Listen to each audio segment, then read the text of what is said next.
Shalom Youth Ministry dan Amasiatin. Shalom. Shalom semuanya.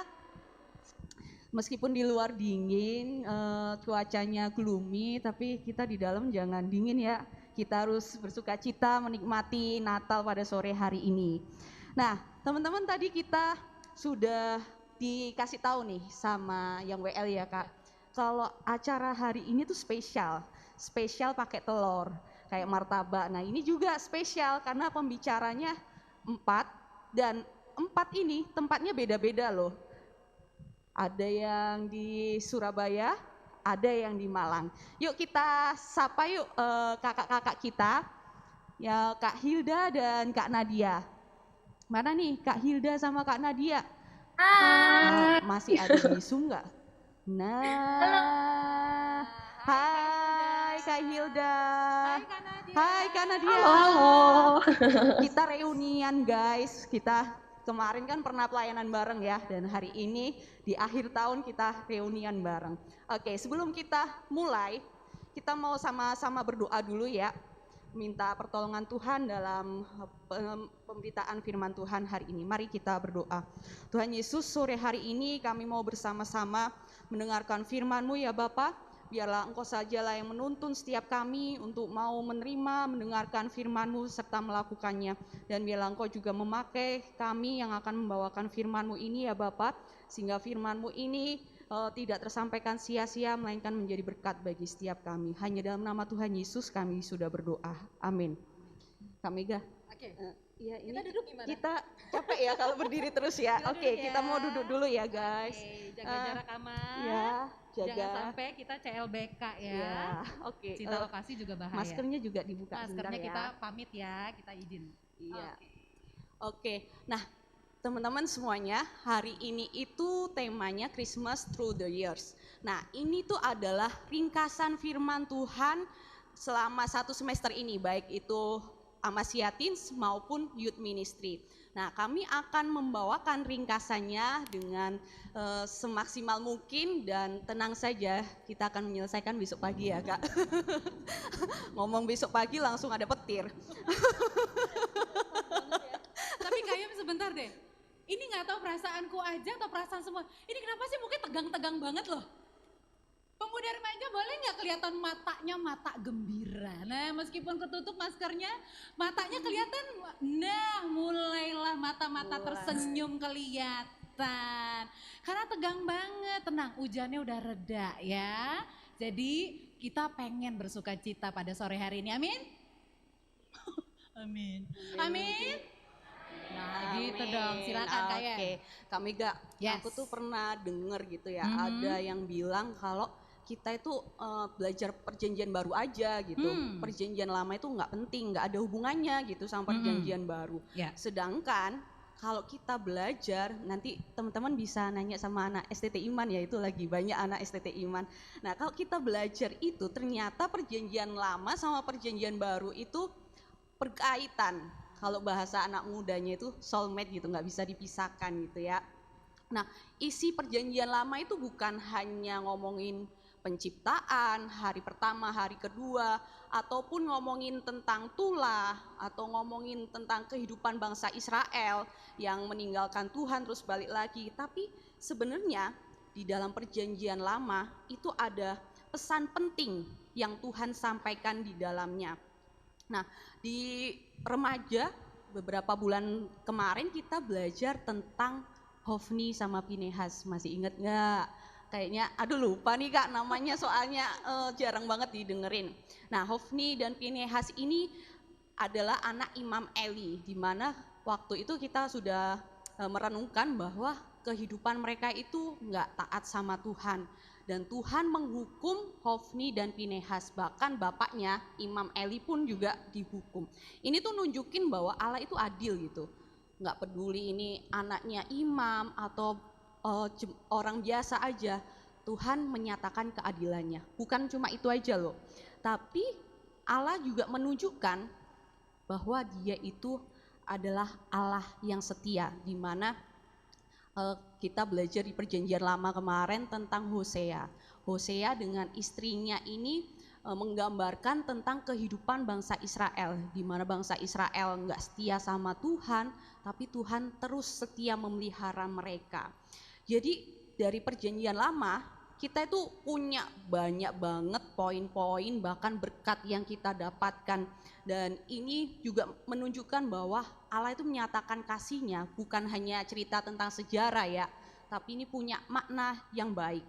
Terus juga kita melihat kedaulatan Allah. Waktu itu di youth ministry kita sempat bahas tentang Balak, bukan Falak ya, tapi Balak. Nah, Balak ini itu di sini menceritakan tentang kedaulatan Tuhan, bahwa Balak waktu itu dia punya ambisi yang gede banget kan. Dia ingin mengalahkan bangsa Israel dan dia punya banyak cara untuk membuat bangsa Israel ini takluk di hadapannya. Tapi dia lupa kalau ada Tuhan. Tuhan yang punya kedaulatan, yang bisa melancarkan rencananya atau membatalkan rencananya ya. Terus kita juga belajar dari Habakuk.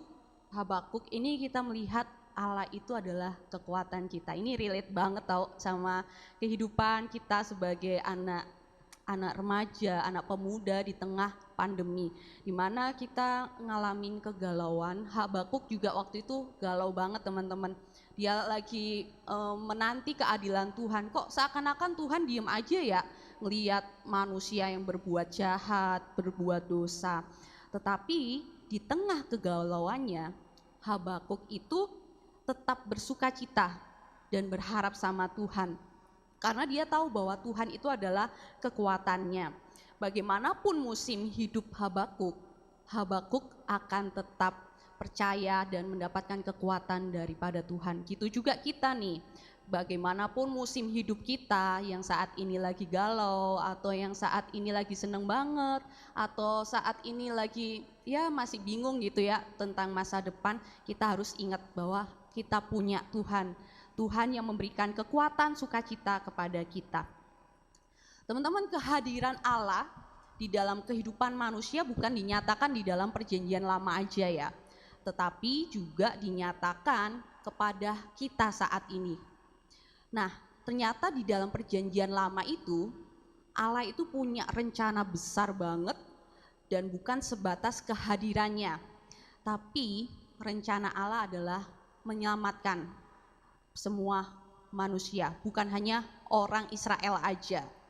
Nah, di salah satunya ada nubuat dari Nabi Yesaya.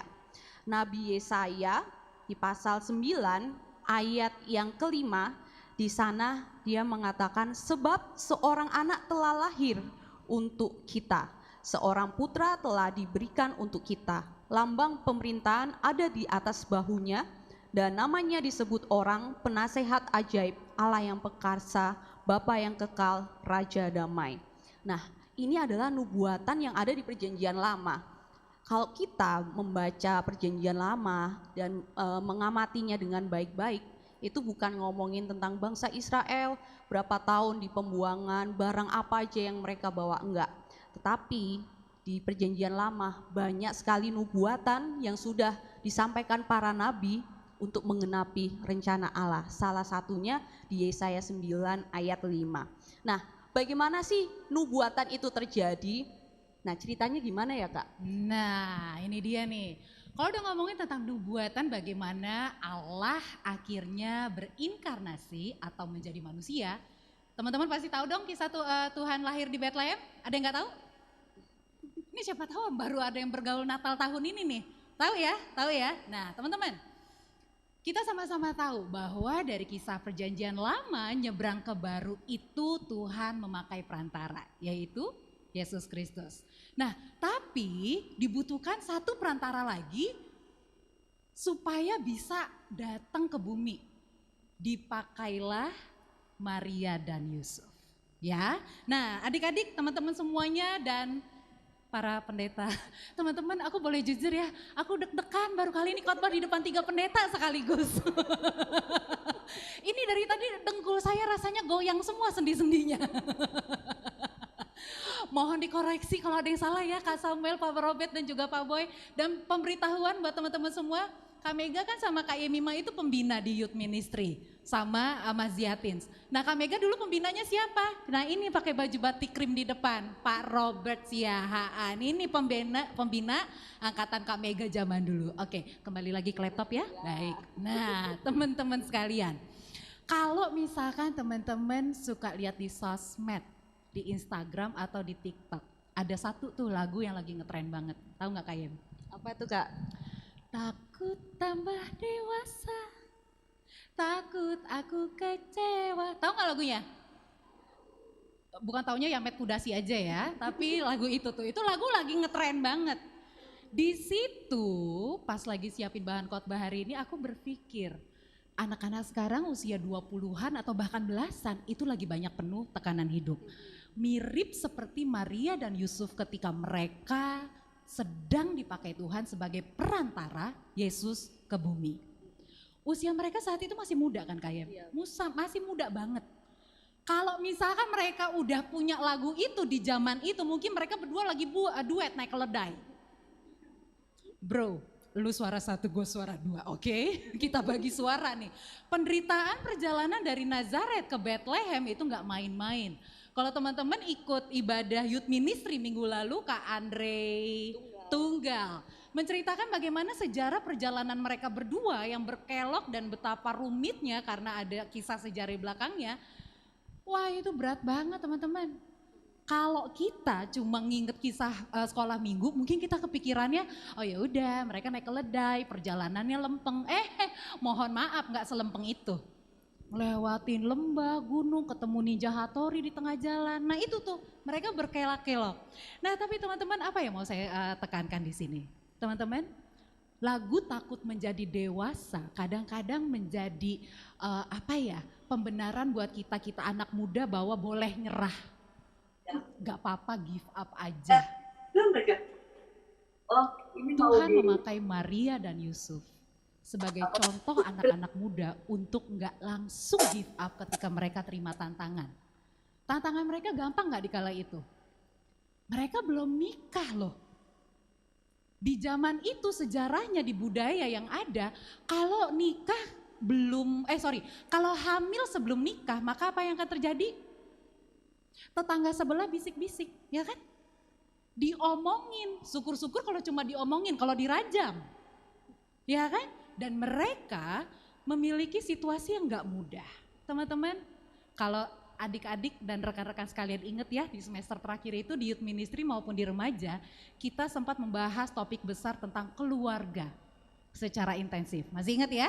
Khususnya di remaja ya, kita membahas tentang keluarga. Bagaimana hubungan kita dengan orang tua, dengan saudara kandung kita. Teman-teman, Maria dan Yusuf itu adalah contoh. Mereka masih muda dan menjadi orang tua.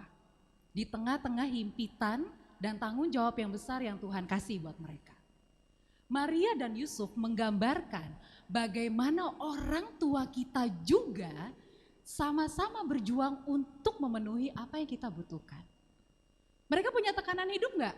Punya. Orang tua kita punya tekanan hidup enggak saya tanya? Punya enggak?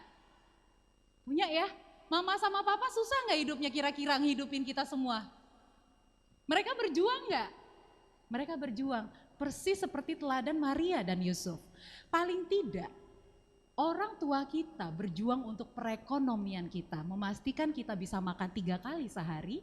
Pakaian yang kita pakai itu pantas. Dan kebutuhan-kebutuhan kita terpenuhi. Itu yang pertama. Yang kedua, memastikan kita semua dalam keadaan sehat.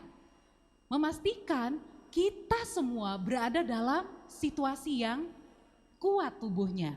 Apalagi di masa-masa pandemi kayak gini. Mama sama papa berlomba-lomba ngasih tahu cuci tangannya, ya kan Kayem ya, pakai maskernya. Kadang-kadang kita sebagai anak muda suka apa? Berisik banget sih, gitu kan? Kalau udah disuruh sama mama sama papa untuk tertib kesehatan, susah banget, suka ngelawan. Itu perjuangan mereka. Dan berikutnya keamanan. Memastikan kita semua berada dalam kondisi yang paling aman untuk dilewati oleh anak remaja dan pemuda seusia kita. Pernahkah terpikir di benak teman-teman seperti Yusuf menjaga keamanan Maria agar bisa melahirkan Yesus? Demikian papa kita juga menjaga kita, memastikan kalian semua dipelihara. Rumah yang aman, atap yang tidak bocor, lantai yang bersih, rumah yang kokoh untuk kita tetap tinggal diam di dalamnya. Pernahkah kita berpikir dan bersyukur akan hal itu? Mama sama seperti Maria, menjaga kita baik-baik, mendidik kita baik-baik. Karena mereka ingin memastikan edukasi kita juga terpenuhi. Edukasi apa yang Mama kasih buat kita? Edukasi di rumah, etika-etika umum, pelajaran-pelajaran sekolah. Walaupun kadang-kadang mungkin sometimes ya Kak ya, anak-anak sekarang jauh lebih pintar dari bapak ibunya, bener gak? Pak Boy, Pak Robert sama Kak Sam. Kadang-kadang udah urusan teknologi kita gagap ya. Nih gimana nih kok gambar bisa gede, ini diapain nih? Ya kadang-kadang pinteran anak-anak. Tapi pada akhirnya mereka lah yang membantu kita mengenal abjad ABC, angka 1, 2, 3 pertama kali dalam hidup kita. Mungkin gak selalu cocok sama mama papa, bertumbuh dewasa nih. Tuhan Yesus juga ketika beranjak menjadi dewasa, kadang-kadang dia juga mengalami beberapa penyesuaian dengan mama papanya yaitu Yusuf dan Maria. Teman-teman, menghadapi tekanan di masa muda bukan hal yang mudah, makanya ada lagunya. Takut tambah dewasa, takut aku kecewa, takut tak seindah yang kurasa. Kurasa apa kuduga ya itulah pokoknya ya. Gak gampang ya, buat anak remaja mungkin kadang-kadang ada orang-orang dewasa tertentu yang merasa masalah anak remaja sebesar apa sih. Padahal kita juga punya pergumulan ya adik-adik. Yang Kak Mega, Kak Yemima, Kak Hildan dan Kak Nadia mau katakan ke kalian adalah ketika kalian menghadapi tekanan masa muda, bergaul dekatlah dengan orang tua kalian. Dengan kakak dan adik kalian. Kenapa? Karena mereka lah kekuatan yang 24 jam tersedia yang Tuhan berikan. Mungkin kita ngerasa aku gak suka sama papa. Gak cocok. Maaf Kak Mega untuk yang ini aku skip. Papaku terlalu galak. Gak cocok jadi teladan. Sorry Kak Mega untuk mama. Aduh kolot banget. Masa mama gak tahu BTS? Aku army. Kata mama, sejak kapan kamu masuk TNI? Ih gak keren banget deh mama, gitu kan? Teman-teman mungkin kita gak selalu cocok dengan mereka. Tapi tahukah kalian, ketidakcocokan kita seharusnya bukan jadi alasan kita tidak menghormati mereka. Ketidakcocokan atau ketidaksukaan kita terhadap beberapa hal dengan mama papa bukan jadi pembenaran kita jadi kurang ajar sama mereka. Lihat Tuhan Yesus bagaimana dia bertumbuh menjadi remaja. Adakah di catatan sejarah mereka melawan Maria atau Yusuf? Menjadi orang yang mulutnya kasar terhadap orang tua? Kak Mega dan Kak Yemima mungkin dulu pernah juga berantem sama orang tua, yes. Tapi kalau Kak Mega boleh kasih kesaksian satu, pernah bertengkar hebat sama mama. Dan Kak Mega nyesel sekali karena apa? Mama keburu dipanggil Tuhan, Kak Mega gak sempat minta maaf. Itu menjadi penyesalan seumur hidup dan Kak Mega gak akan pernah bisa menebusnya. Selama kita bertumbuh remaja ataupun dewasa, yuk kita lepaskan pengampunan yuk. Sama mama, sama papa, sama kakak, sama adik. Mungkin kita seringkali mengalami situasi di mana gak nyaman sama mereka, berantem. Rebutan ini, rebutan itu, papa gak ngerti aku, mama gak ngerti aku. Pertanyaan Kak Mega adalah apakah kalian semua ngerti mama papa? Sorry ya khotbah Natal kok galak banget ya Kak Mega ya. Karena ini tentang bagaimana Tuhan pelihara kita sepanjang tahun. Sepanjang tahun kita hidup sama siapa? Mama papa. Atau dengan siapapun yang melindungi kita di rumah. Kadangkala slack itu terjadi. Tapi coba pikirkan, jangan-jangan mama sama papa menjadi pribadi yang begitu keras, saya ada andil di dalamnya. Maria dan Yusuf mengalami tekanan dalam hidup sebagai pasangan muda, itu juga mirip-mirip kayak mama papa kita. Teman-teman, yuk kita mau buka 1 Yohanes 4 ayat 20. Silakan ditampilkan di layar. Nah, kita baca sama-sama yuk, buka suaranya yuk. Hitungan ketiga ya. 1, 2, 3. Jikalau seorang berkata, aku mengasihi Allah dan ia membenci saudaranya, maka Jadi sebelum kita pergi ke gereja mengatakan I love you Jesus, tapi tadi di rumah habis berantem sama abang, tuh di firman Tuhan bilang apa? Ia adalah beres dulu yuk di rumah, baru kita keluar. Setuju? Beres dulu yuk sama mama papa, sama kakak adik, baru kita keluar. Setuju gak? Sepi Kak Iem gak ada nyaut. Setuju nggak? Semoga setujunya bukan karena tekanan hidup ya. Nah teman-teman, kita harus mulai belajar yuk kita membangun trust. Belajar yuk percaya sama mama dan papa, belajar percaya sama kakak sama adik dengan cara apa? Komunikasi. Saya paling sering ngomongin tentang komunikasi. Enggak di pemuda, enggak di remaja. Pasti udah hafal deh, Kak Mega kalau nggak ngomong komunikasi ngomongin keluarga itu melulu. Karena itu adalah fondasi. Belajarlah untuk mengampuni. Kak Mega, mamaku pernah tampar aku. Kak Mega, papa aku membentak aku udah mengatakan sesuatu yang menyakiti hatiku. Mau belajar mengampuni enggak? Natal tahun ini nggak boleh skip begitu aja tanpa kita belum beres di rumah. Lepaskan pengampunan maka damai sejahtera akan masuk dalam hati kita. Amin. Mungkin kadang-kadang ego kita ngomongnya gini, gak segampang itu Kak Mega memaafkan. Gak semudah itu mengampuni mama sama papa. Iya emang susah, susah banget. Tapi ketika kita mau memulainya, percayalah Roh Kudus akan tuntun kita sebagai anak-anak remaja dan pemuda untuk masuk ke langkah berikutnya. Kita jadi lebih dewasa, kita jadi lebih mau dibentuk. Jangan berpikir ntar-ntar aja deh Kak, umur kita gak ada yang tahu loh. Laura Ana baru meninggal tuh umurnya kemarin 21. Siapa yang bisa menjamin umur kalian semuanya akan mencapai 60 tahun? Gak ada. Selama masih ada waktu, belajar yuk untuk mengampuni mama, papa, kakak, adik di rumah. Kita buka yuk Kolose 3 ayat 13.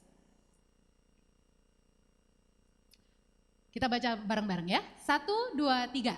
Sabarlah kamu seorang terhadap yang lain dan ampunilah seorang akan yang lain apabila yang seorang menaruh dendam terhadap yang lain. Ampunilah. Gak mau, pokoknya harus dia duluan yang ngampunin. Itu sama kayak telur sama ayam yang mana duluan yang nongol. Semuanya harus dimulai dari kita. Enak aja Kak, gak semudah itu. Memang gak semudah itu, sekali lagi gak semudah itu. Tapi Tuhan ngomong apa? Mulailah dari dirimu sendiri. Karena ketika kita berdamai dengan diri sendiri, maka akan lebih mudah buat kita berdamai dengan orang lain. Maafkan papa kalian, maafkan mama kalian, maafkan diri kalian.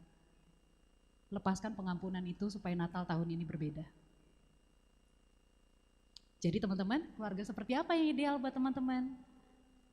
Keluarga impian seperti apa yang ingin teman-teman miliki? Mulai dari kita. Jadilah pelakunya. Jadilah pewujudnya. Jangan nuntut dulu mama papa jadi orang tua ideal versi kita. Mereka punya perjuangannya sendiri sama seperti Maria dan Yusuf. Mereka juga punya banyak pergumulan, memastikan apakah kita aman-aman aja, apakah kita sehat, apakah kita akan terus terpenuhi kebutuhan pendidikannya. Mereka punya banyak pergumulan. Mereka bukan orang tua sempurna, yes, sama kita bukan anak yang sempurna juga. Jadi gak punya hak untuk saling menuntut kesempurnaan. Sampai di sini bisa diikuti teman-teman? Ya? Oke, jadi untuk para orang tua yang ada di ruangan ini, yang sabar ya. Ini anak-anak remaja sama pemuda lagi belajar. Mereka mau bertumbuh dan marilah kita menjadi contoh yang baik bagi mereka. Menjadi orang-orang berintegritas, ketika kita mengatakan A, kita lakukan A, bukan sebaliknya. Dan yang terakhir, bawalah anak-anak kita semakin dekat dengan Yesus. Bawalah mereka mengenal Yesus secara pribadi, kita mulai di pada Natal hari ini. Nah, itu tadi teladan dari Maria dan Yusuf. Sekarang kita lihat nih, fokus langsung ke teladan Yesusnya. Waktu Yesus remaja atau pemuda, dia kayak apa sih? Coba nih, Kak Hilda boleh nggak ceritain ke kita kayak apa nih teladan yang kita bisa contoh? Kayaknya Kak Mega kelupaan nih, karena rambutnya terlalu berat ya, jadi kelupaan. Jadi itu bagiannya Kak Nadia nanti ya. Oke, jadi yang ini orang-orang yang di sekitar Kristus ya. Betul, oke. Mohon maaf saudara-saudara lupa urutannya. Silakan Kak Hilda dilanjutkan. Gak apa-apa deh, supaya agak-agak cair sedikit ya. Ini Alin juga agak-agak mulai error nih, habis ini kan Hilda suka keberatan habis dimarahin sama Kak Mega. Jadi ini kepalanya hang kan, jadi bingung. Yang satu keberatan rambutnya, yang satu hang habis dimarahin sama Kak Mega gitu ya.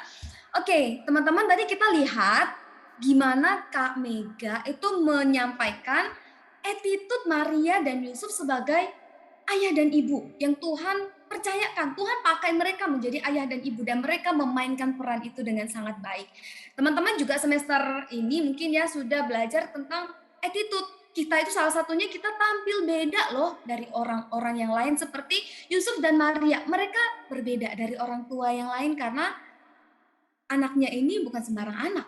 Anaknya ini Tuhan loh yang jadi manusia. Nah, sekarang kita mau coba lihat 3 orang tokoh yang punya attitude yang juga berbeda dengan orang-orang yang sejamannya. Di mana orang-orang sejamannya mungkin tidak mengenal, tidak memiliki attitude yang baik. 3 tokoh ini menyambut Yesus dengan attitude yang begitu luar biasa. Dan Kak Hilda mau ajak kita semua untuk lihat. Yang pertama adalah para gembala. Nah, selain orang-orang Kristen yang baru Natal tahun ini ya, mungkin kita udah bosan-bosan, ya elah gembala lagi, mereka lagi nyantai kan, lagi ngangon domba kan, udah bosan. Bener. Ayat yang akan kita bacakan ini ya, di dalam Lukas 2 ayat 15. Setelah malaikat itu meninggalkan mereka dan kembali ke surga, gembala-gembala itu berkata seorang kepada yang lain. Begini bunyinya, marilah kita pergi ke Bethlehem untuk melihat apa yang terjadi di sana yang diberitahukan Tuhan kepada kita. Teman-teman, gembala itu adalah kaum marginal. Para gembala itu adalah orang-orang kelas 2. Mereka orang-orang yang tidak masuk di dalam strata sosial yang dihargai sama orang lain. Jadi pekerjaan mereka membuat mereka jadi orang-orang kelas 2 yang tidak terlalu dihargai. Tetapi luar biasanya, tahu nggak apa? Malaikat justru datang kepada orang-orang kelas 2 ini. Apa kata malaikat? Diberitakanlah kelahiran sang juru selamat di kota Daud. Yang paling penting adalah, tahu nggak apa? Responnya mereka gimana? Aduh, aku ini kan bukan siapa-siapa. Aku ini kan orang kelas 2. Apakah mereka mengasihani diri sendiri atau self pity? Gak sama sekali. Tapi apa yang mereka katakan? Loh, ini kita dapat berita. Ayo kita pergi cek beritanya ini benar apa enggak. Mereka langsung pergi. Setelah mereka pergi tanpa menunda-nunda, kalau mereka di zaman sekarang mungkin mereka story dulu kali ya. Tunggu sebentar, kayaknya di malaikat nyanyi mesti di storyin dulu nih sekarang, masuk Instagram dulu atau masuk TikTok dulu nih gitu kan. Enggak loh, ya untungnya sih pada waktu itu mau ada HP kan. Ini mereka langsung pergi ketemu dan benar ini sesuai dengan apa yang dibicarakan oleh para malaikat. Lalu sikap mereka apa setelah ketemu dengan Yesus? Attitude-nya mereka apa? Memuji dan memuliakan Allah. Mereka bersukacita. Teman-teman, kalau Kak Hilda mau tarik di dalam kehidupan kita, mereka itu orang biasa yang mendapatkan kabar yang begitu luar biasa. Sama kita hari ini juga loh. Kita ini siapa? Kita ini siapa? Orang yang punya jabatan apa? Orang yang punya kelebihan apa? Kita ini orang-orang biasa. Tetapi Tuhan memberikan kepada kita satu kabar yang begitu sukacita. Bahwa ada lahir sang juru selamat yang bersedia loh mengampuni dosamu dan dosaku. Attitude-nya para gembala waktu menerima berita sukacita itu adalah pergi, ayo kita cek berita itu. Attitude kita apa? Waktu diajak, ayo datang ke acara Natal memperingati hari kelahirannya Tuhan Yesus. Nantilah, males-malesan dulu, atau nantilah kalau aku punya waktu luang. Aku nongkrong dulu lah kalau ada waktu sisa baru aku pergi. Attitude kita gimana? Sikap hidup kita gimana? Sikap hidupnya para gembala waktu dikasih tahu dan mereka lihat, mereka bersukacita memuliakan Tuhan. Attitude kita gimana? Udah biasa tiap tahun Natal mah kayak gitu-gitu aja. Khotbahnya apalagi udah tahu nih tiap Natal pasti khotbahnya kayak begitu-begitu aja. Gimana attitude-nya kita? Para gembala kasih kita contoh loh. Mereka sigap datang, nggak tunda-tunda, nggak story dulu, joget TikTok dulu, enggak. Mereka Kalau kita gimana? Ketika diajak pelayanan gimana? Ketika diajak ibadah Natal gimana? Ketika diajak untuk ibadah setiap minggu gimana? Ini dari para gembala kita belajar. Yang kedua, ada satu tokoh yang namanya Simeon. Kalian bacakan dari Lukas 2 ayat 25. Adalah di Yerusalem seorang bernama Simeon. Ia seorang yang benar dan saleh, yang menantikan penghiburan bagi Israel. Roh Kudus ada di atasnya. Nah teman-teman, tokoh kedua yang mau kalian di dalam sikap hidupnya yang menyambut Tuhan Yesus Kristus adalah Simeon.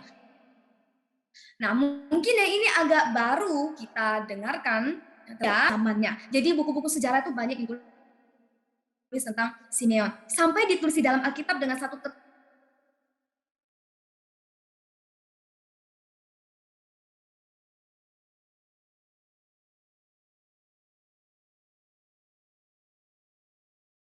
Simeon siapa? Pada waktu Tuhan juga nggak kasih tahu namanya Yesus, nggak ada yang kasih tahu. Tapi Tuhan bilang kamu pasti akan berjumpa dengan Mesias. Waktu Maria dan Yusuf membawa Yesus ke bait Allah, Simeon langsung kenal loh, ini Mesias yang dijanjikan oleh Allah. Dan selama, lihat nggak gambarnya itu, dia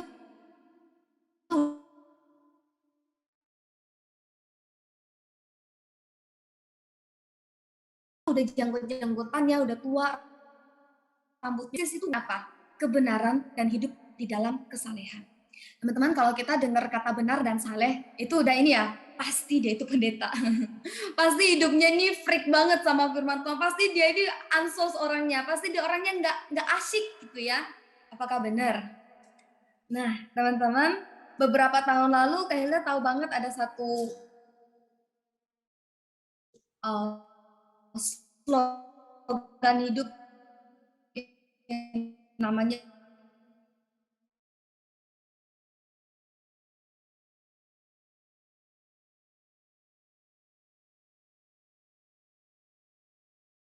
YOLO. Hidup sekali ya kamu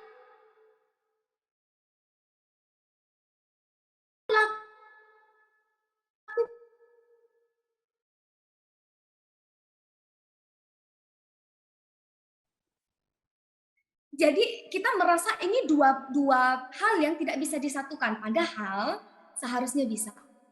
Kita bisa tetap menikmati hidup di dalam kebenaran firman Tuhan. Kita harus bisa tetap merasakan senang dan menikmati apa yang kita lakukan di dalam kesalehan dan kebenaran firman Tuhan. Dan itu yang dilakukan oleh Simeon. Selama dia menantikan Yesus, dia menanti di dalam kebenaran dan kesalehan. Dia menanti waktu Yesus lahir sebagai seorang bayi. Sadar nggak sadar, semua kita sekarang juga sedang menanti. Menanti siapa? Menanti Yesus, sama. Tetapi Yesus yang kita nantikan bukan lagi lahir sebagai seorang bayi yang tidak berdaya, tetapi tetapi datang sebagai hakim yang agung, yang akan mengadili setiap perbuatan kita. Jadi Simeon kita belajar satu attitude, yaitu menantikan Tuhan yang akan datang kembali itu, juru selamat itu yang akan datang kembali dengan mengisi kehidupannya dengan kebenaran dan kesalehan. Yang terakhir, kita lihat orang Majus. Nah, ayat firman Tuhannya di sana tercantum, mereka pun membuka tempat harta bendanya dan mempersembahkan persembahan padanya, yaitu emas, kemenyan, dan mur. Teman-teman, orang Majus ini, dia kan dari timur, jauh melakukan perjalanan begitu jauh. Mereka adalah orang-orang yang punya jabatan tinggi, bangsawan. Ngomongin kepinteran, mereka sangat pintar. Mereka punya keahlian di dalam perbintangan. Ngomongin kekayaan, mereka sangat amat kaya. Jadi bisa dibilang berbeda sekali dengan para gembala yang bukan siapa-siapa. Orang Majus ini orang-orang yang luar biasa. Orang-orang yang hebat. Tetapi teman-teman, mereka tidak ada kesombongan. Dengan rendah hati mereka melihat bintang yang berbeda itu, raja yang akan lahir itu, mereka melakukan perjalanan yang jauh. Bukan hanya rela berkorban melakukan perjalanan yang jauh, tetapi mereka juga menyediakan persembahan yang terbaik, yaitu emas melambangkan Yesus sebagai raja, kemenyan melambangkan Yesus yang menjadi imam agung, dan juga mur yang melambangkan Yesus yang akan mati menebus umatnya. Semua harta benda yang dikasih ada maknanya dan semua dibawa dari tempat yang jauh dengan begitu banyak pengorbanan. Bayangkan loh, mereka orang-orang hebat loh, berkorban sedemikian rupa untuk menyambut Yesus. Kalau kita, pengorbanan apa sih yang kita berikan untuk menyambut Yesus? Persembahan terbaik apa sih yang kita berikan untuk menyambut Yesus?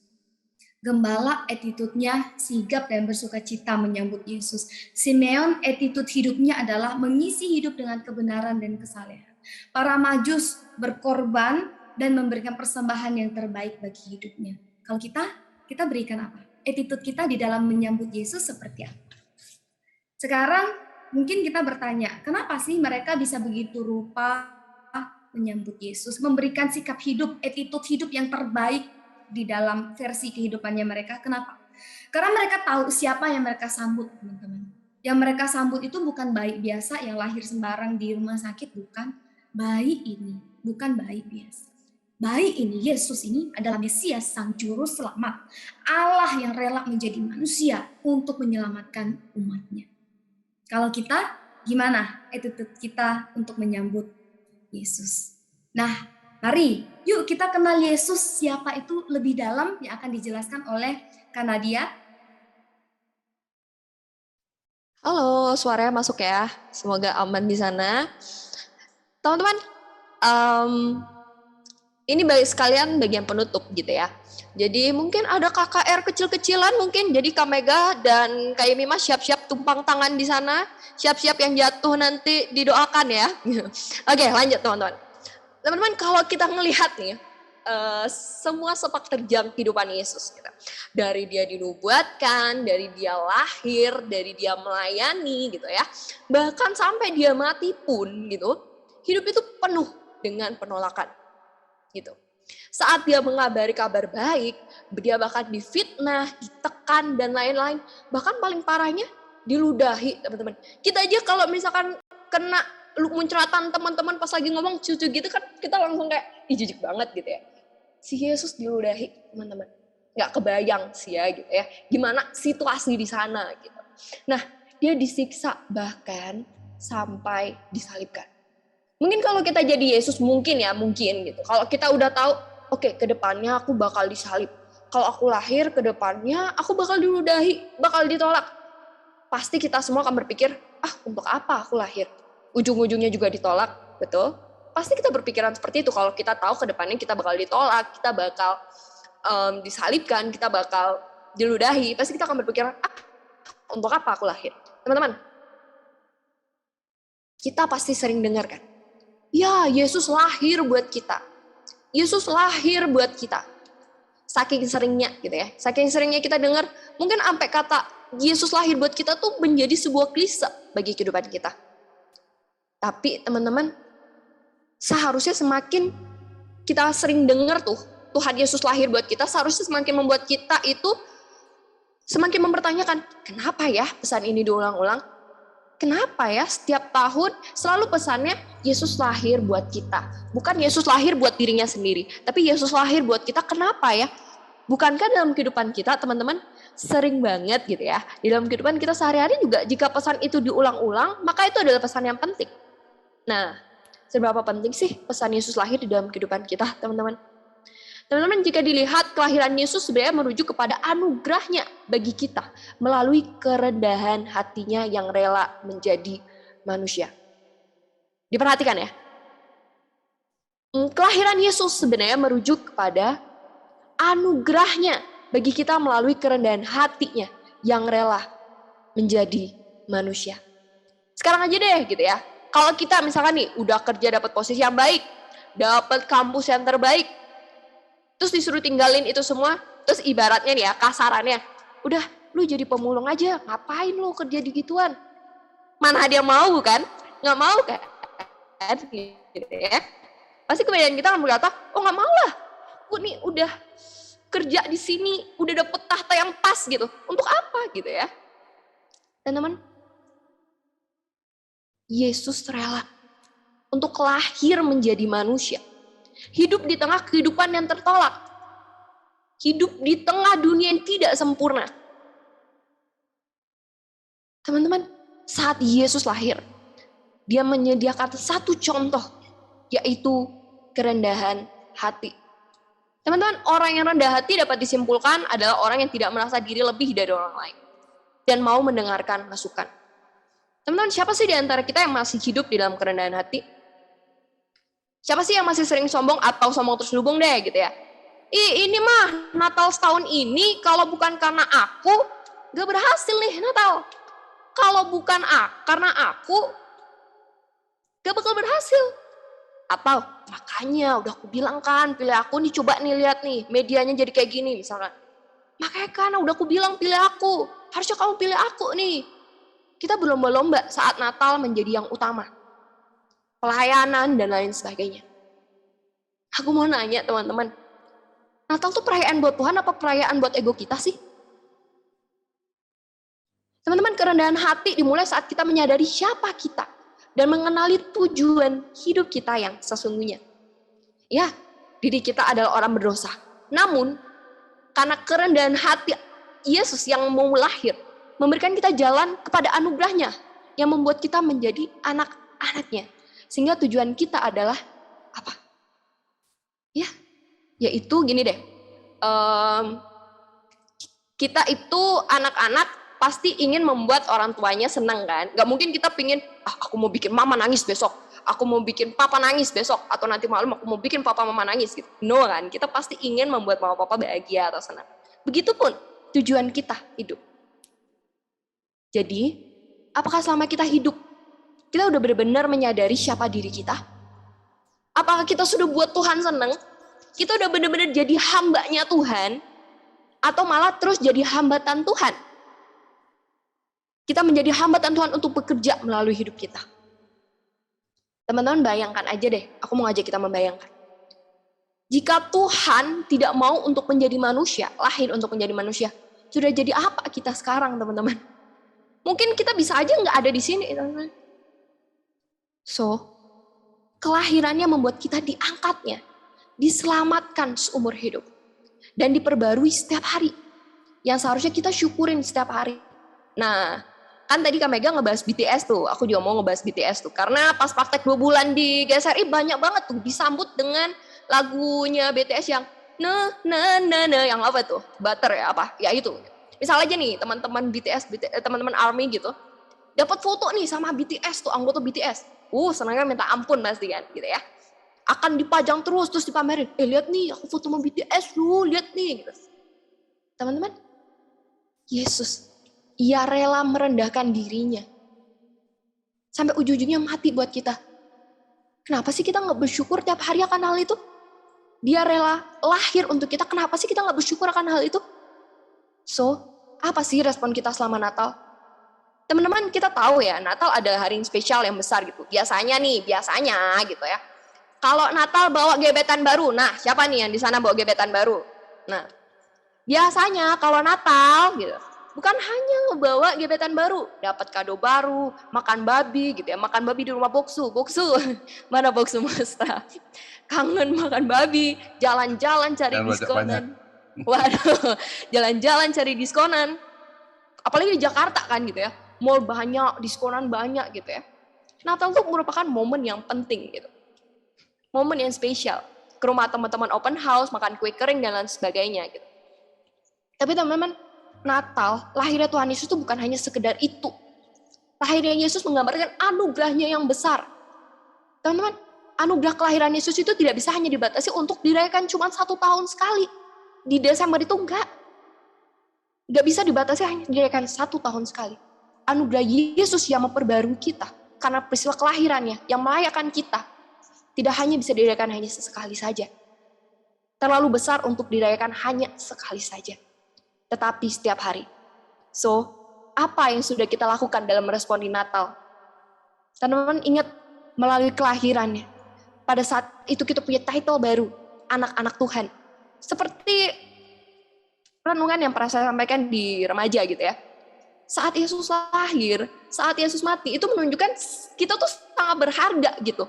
Kita tuh punya identitas baru yaitu anak-anak Allah. Jadi apa aja sih yang udah kita lakuin sebagai anak-anak Allah? Apakah kita udah hidup sesuai teladanan Kristus? Hidup benar-benar menjadi hambanya yang penuh dengan kerendahan hati? Ataukah kita udah sadar diri, atau kita malah jadi hambatan Tuhan untuk membangun kerajaannya? Teman-teman, maaf nih sedikit kasar nih ya, sorry banget. Apakah Tuhan gak mampu? Apakah Tuhan gak punya kekuatan untuk menarik kutil pengganggu seperti kita ini di kerajaannya? Oh, dia sangat punya. Tapi dia sudah menyelamatkan kita melalui kerendahan hatinya saat ia menjadi manusia. Dan dia malah memberikan kita identitas yang baru. Nah, biasanya kan saya tutup dengan quotes nih. Nah, mumpung belum kepikiran gitu ya.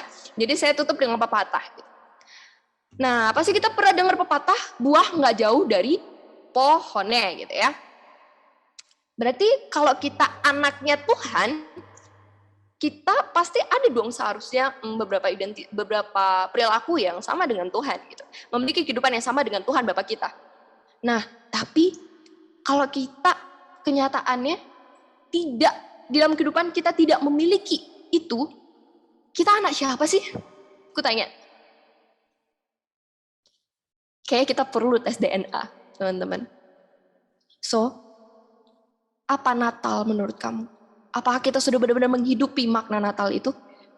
Yaitu tentang kerendahan hati Tuhan. Yang mau menunjukkan anugerahnya bagi setiap kita yang merayakan kita. Dan itu tidak hanya cukup untuk dirayakan sekali, tetapi setiap hari. Silakan, Kak Yemima. Firman Tuhan kita hari ini kami buat beberapa kalimat. Perjanjian lama itu adalah bukti bahwa Allah akan mengirimkan anaknya yang tunggal untuk menyelamatkan manusia. Maka jangan takut dewasa, kita memiliki anaknya yang tunggal sebagai teladan. Teladan yang akan terus memberkati kita dengan inspirasi kekuatan dalam menjalani tekanan masa muda.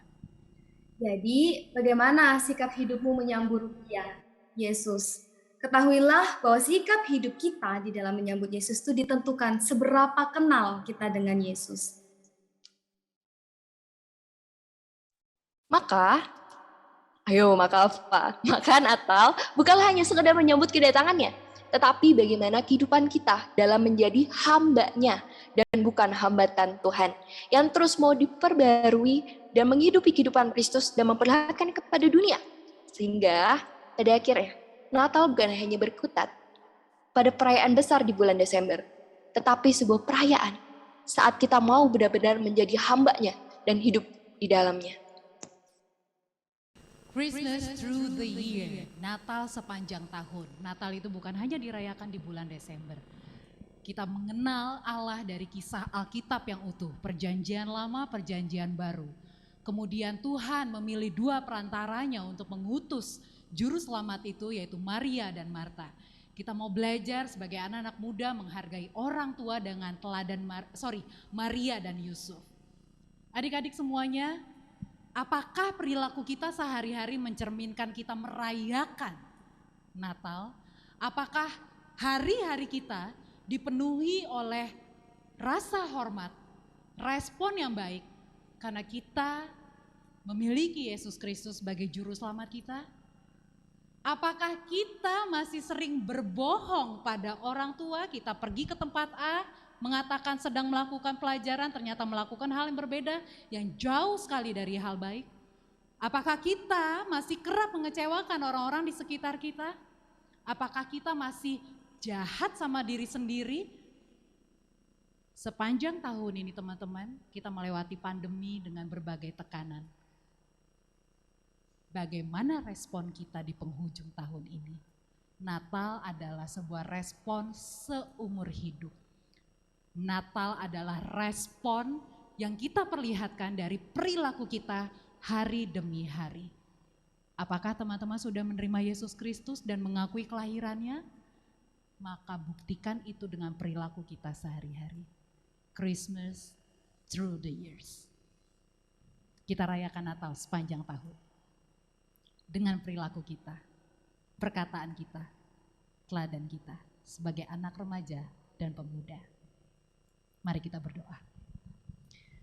Tuhan, terima kasih untuk kebaikan yang Tuhan lakukan pada kami, kebaikan yang tak akan pernah kami ukur, tidak akan pernah mampu kami hitung.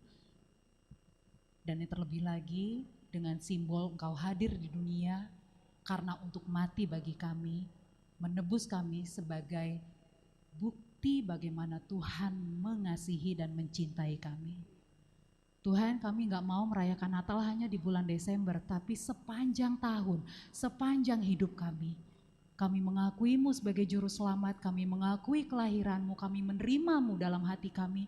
Biarlah kami juga berperilaku selayaknya orang-orang yang percaya kepada juru selamat. Seperti apa yang kami teladani dari tokoh-tokoh Alkitab di perjanjian lama maupun baru. Melalui Maria dan Yusuf sebagai orang tua yang mengalami banyak tekanan. Melalui orang-orang di sekitar proses sejarah bagaimana Yesus dilahirkan. Dan melalui Yesus sendiri sebagai contoh kami. Tuhan, kami mau merespon semua kebaikan Tuhan melalui hidup kami. Izinkan kami Tuhan sebagai anak remaja dan pemuda yang mungkin saat ini belum stabil emosi, belum stabil cara berpikir. Kami mau mengenal Engkau lebih dalam. Kami mau mengalami perjumpaan pribadi itu. Kami mau terus ditumbuhkan. Terima kasih Tuhan karena telah lahir bagi kami. Kami menyambut tahun yang baru. Dan kami akan meresponnya sebagai perayaan Natal seumur hidup kami. Tuhan berkati kami semua, di dalam nama Tuhan Yesus kami berdoa. Amin.